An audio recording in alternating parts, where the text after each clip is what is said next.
여러분, 요즘 건설업계, 건설업계만 이런 건 꼭 아닌데요. 건설업계가 유독 심한데 사장을 하라고 하면요, 너도 나도 안 하려고 합니다. 왜냐고요? 이게 중대재해기업처벌법 때문에 자칫 잘못하다가는요, 감옥 가게 생겼기 때문이에요. 엄청나게 강력한 처벌법 때문에 사실 여러분, 많은 사람들의 꿈과 희망이 최고경영자 반열에 올라가는 거거든요. 그 회사가 어디라도 말입니다. 중소기업이든 대기업이든 할 것 없이 열심히 일해서 내가 최고경영자가 돼야 되겠다, 그런 희망과 꿈을 꾼단 말입니다. 그런데 요즘은요, 임원까지 올라가면 사장을 시키려고 하는 기미가 보이면 그만둔다고 해요. 그러니 참 안타까운 일이죠. 대한민국의 기업가 정신이 무너지고 있는 그 현실이 아닌가, 저는 그렇게까지도 지금 생각을 해봅니다. 여러분, 이거 한번 보세요. 중대재해기업처벌법인데요, 예를 들어서 기업의 건설 현장에서 사망사고가 났다. 근데 거기에 대한 과실 책임이 회사에도 있었다. 이러면 무조건입니다. 무조건. 1년 이하가 아닙니다. 5년 이하도 아니에요. 1년 이상 징역이에요. 1년 이상 징역. 그리고 10억 이상 벌금입니다. 10억 이상. 개인한테는 10억 이하 벌금이 되지만 법인까지 합치면 10억 이상 벌금이 돼요. 아니, 꿈이 최고경영자 반열에 올라가는 건데, CEO가 되는 건데, 이제는 CEO가 되는 게 내가 총알바지 되려고 지금 열심히 일했느냐, 이런 반발이 굉장히 커지고 있습니다. 여러분, 문재인 정부의 가장 큰 특징은요, 규제 만능주의 그리고 형벌 만능주의잖아요. 규제하면 다 된다는 생각, 형벌을 때리면 다 된다는 생각이 굉장히 강한 것 같습니다. 민주라는 게 사실 그렇지 않잖아요. 민이라는 게 백성이 주인이 되는 게 이게 민주 아닌가요? 다시 말해서 함께 더불어 살아가는 게 이게 민주의 저는 표상이라고 보입니다. 그런데 문재인 정부는 어째된 일인지 규제, 통제, 독재, 아니면 형벌, 이런 것만 주로 나와요. 민주화 세력이라고 주장을 하는데 거기에서 나오는 것들을 보면 도저히 민주화 세력이라고 보기에는 좀 힘들어요. 내로남불이라는 것도 그렇잖아. 내로남불. 내가 중심이라는 거잖아. 내가 중심. 내가 하면 로맨스고 남이 하면 불륜이다. 이것도 그렇지요. 뭔가 상생하거나 함께 하려고 하는 준비가 전혀 돼 있지 않은 것 아닌가. 저는 그런 생각을 참 많이 해봅니다. 문제는 이런 생각이 산업정책 내지는 기업정책에서 이런 게 반영이 된다는 사실이 어쩌면 말입니다, 점점 충격파로 갈 수 있다. 대한민국은 여러분, 기업이 잘 살아야 대한민국이 잘 사는 구조예요. 우리는 천년지화자원을 가지고 있는 것도 아니고요. 우수한 인력을 가지고 원재료를 수입해서 여기서 가공해서 수출하는 나라입니다. 이런 나라에 기업의 어떤 기업가 정신이 깨진다는 것은요, 대한민국이 망조가 되는 것과 다름이 없습니다. 그런데 요즘 사장을 안 하려고 한다고 하니 이거야말로 망조가 들어가는 것 아니겠어요? 이게 여러분, 여러분 보세요. 이 건설 현장에서만 이렇게 일어난다고 생각하시죠? 그렇지 않습니다. 나 사장 안 할래요는요. 건설 현장에만 일어나는 것이 아니라 중소기업에서도 지금 허다하게 일어난다고 해요. 임원을 달면 야 이제 겁난다. 예, 나한테 사장 하락할까 봐 겁난다. 오히려 그냥 부장으로 계속 있을 걸 이렇게까지 생각한다고 하니 대한민국의 근본 틀이라고 이야기하는 기업가 정신이 지금 무너지고 있는 형국이잖아요. 이게 한계가 아닙니다. 한계가. 중대재해기업처벌법의 공포는요.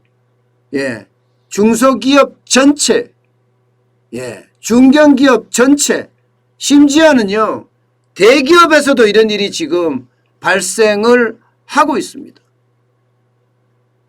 이게 여러분 엄청 충격파를 줄 겁니다. 우리 경제에. 여러분 보세요. 왜 대기업에도 미치고 있느냐 하면 중대재해기업처벌법은요. 무조건 경영책임자를 처벌하게 되어 있습니다. 경영책임자. 이때 경영책임자라고 이야기하는 것은 CEO가 될 수도 있고요. CEO가 될 수도 있습니다. 그리고 그룹 회장이나 오너가 포함이 될 수도 있고 사업주, 안전 담당자가 포함이 될 수가 있습니다. 그런데 바로 그 뒤에 있는 말이 의사결정에 실질적 영향력을 행사하는 자 이렇게 되어 있습니다. 의사결정에 실질적 영향력을 행사하는 자는 누굴까요? 이게 애매하잖아요. 굉장히 복잡하고요. 누구인지도 정확히 몰라요. 이연령, 비연령입니다. 법의 잣대가 명확하지가 않습니다. 이것은요. 말하기 따라 다르다 이거예요. 말하기 따라 다르다. 결국은 창업자도 될 수가 있고요. 그룹 회장도 될 수가 있고요.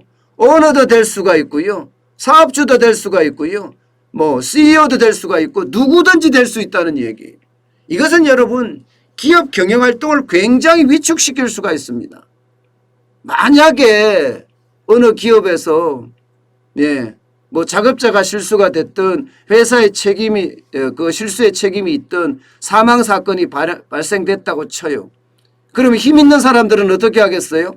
힘 있는 사람들은 이때가 기회다 하면서 의사결정에 실질적으로 영향을 미친 사람이 누구야? 이재용 부회장이야? 최태원 회장이야? 정의선 부회장이야?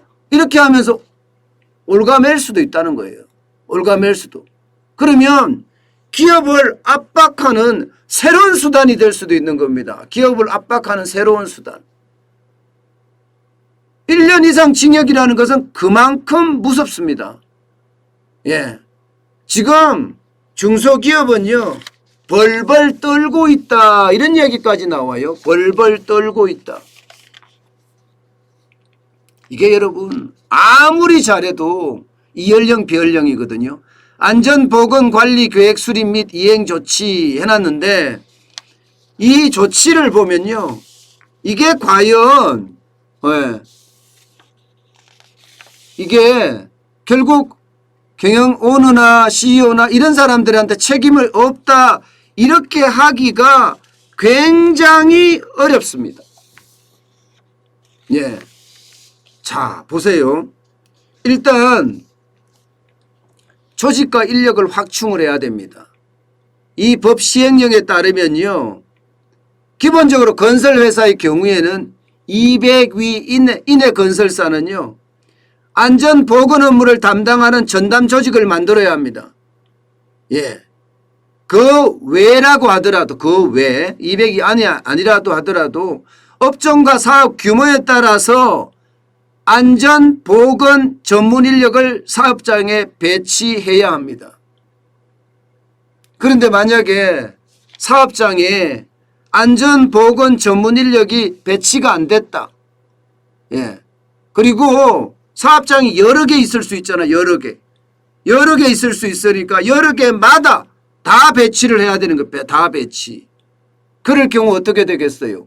비용도 많이 들어갈 뿐만 아니라 또 이 안전보건 관련 전문 인력은요, 예, 이게 쉽게 말하면 비용도 굉장히 비싸요. 그러니까 더 위험하다. 게다가 안전보건관리 전문 인력이 모든 걸 담당하는 건 아닙니다. 실제로 책임을 져야 되는 것은 경영 책임자입니다. 그러다 보니까 이게 충격이 더할 수도 있습니다. 실제로는 현장에 있는 안전보건 전문 인력도 책임을 지지요. 그러나 경영 책임자가 다 책임을 지기 때문에 그 형태가 굉장히 위험스럽고 불안하고 공포스럽다, 이렇게 얘기하고 있습니다. 여러분, 대한민국은요, 여러분도 알다시피 기업이 살아야 나라가 사는 나라입니다. 그런데 기업에게 이렇게 큰 짐을 지어주면요, 기업은요, 방법이 두 가지밖에 없어요. 두 가지밖에. 하나는 사업을 접든가, 다른 하나는 사업을 매각하든가. 둘 중에 하나입니다. 둘 중에 하나. 실제로 말입니다. 중소형 건설사를 중심으로 해서 대주주들이 경영에서 손을 떼고 회사를 매각하는 사례가 점점 나올 수 있다, 이런 예측까지 나오고 있습니다. 여러분, 이런 일도 있어요. 대형 건설사의 경우 말입니다. 이 대규모 토목공사 수주 경쟁에 참여하지 않았습니다. 실제로 있는 일이에요. 이건요. 실제로 있는 일이에요. 왜냐하면 토목공사라는 게 이게 자칫 잘못하면 인명피해가 일어날 수도 있는 거거든요. 그러다 보니까 이게 인명피해로 일어나서 CEO가 구속된다든가 혹은 벌금이 10억 20억씩 때리면 차라리 안 하니 마땅 못하다, 이렇게 이야기할 정도입니다. 여러분, 이게 형벌 만능주의, 결국 말입니다. 너무 센 규제가 기업활동을 위축시키고 그 기업활동 위축이 우리 경제에도 큰 영향을 미칠 거예요. 경제성장률이라는 게 뭡니까 여러분? 소비와 투자와 수출이라는 요소잖아요. 그런데 기업이 담당하는 게 물론 소비도 많이 담당을 하지만 투자와 수출은 기업이 담당합니다. 그런데 이렇게 강한, 그것도 엄청난 중대재해기업처벌법은요, 이제 기업에게 기업가 정신을 요구하기가 점점 힘들어진다. 이런 생각을 지울 수가 없습니다. 그만큼 우리 경제에는요, 영향을 미칠 수밖에 없는 그런 상황입니다. 참 답답해요. 그죠? 그냥 규제만 하면 된다고 생각하는 그 발상 자체가 참 답답합니다.